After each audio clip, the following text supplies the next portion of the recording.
давлати марказонидашудаи ориёиҳо дар замони шоҳ гуштосп. дар замони ҳукмронии шоҳ луҳросп, падари шоҳ гуштосп, ориёшаҳри шарқӣ ободу осоишта буд. шоҳ луҳроспро кайхусрави кайёнӣ ҷонишини худ интихоб карда буд, вале аз ин аҳли дарбор розӣ набуданд ва шоҳ Кайхусрав гуфт ки луҳросп аз тухми шоҳ Кайқубод аст ва ӯ ориёист. баъд аҳли дарбор ҳама розӣ шуданду ризоият доданд.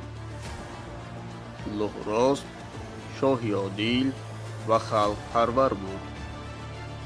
дар замони ҳукмронии шоҳ луҳросп шаҳру деҳаҳо зиёд шуданд, ҳунармандӣ ва савдо рушд ёфт, тиҷорат бо Ҳинд, Чин ва Ғарб вусъат ёфт.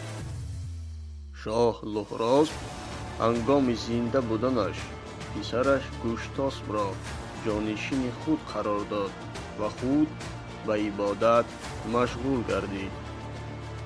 шоҳ Гуштосп яке аз шоҳони машҳури ориёӣ буда, номи ӯ дар аваста зикр шудааст. ин шоҳ дар замони ҳукумати худ аз паҳнкунандагони дини зардуштӣ ба ҳисоб мерафт.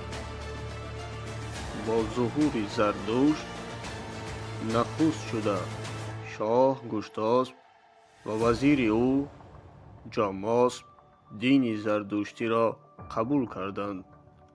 ин норозигиҳои зиёдро дар кишвару дарбор ба бор овард. аз қабули ин дин шоҳи Турон Арҷоспшоҳ розӣ нашуд, чунки Гуштосп хироҷгузораш буд ва ӯро таҳдид кард ки агар ин динро қабул кунад, ба кишвараш лашкар мекашад.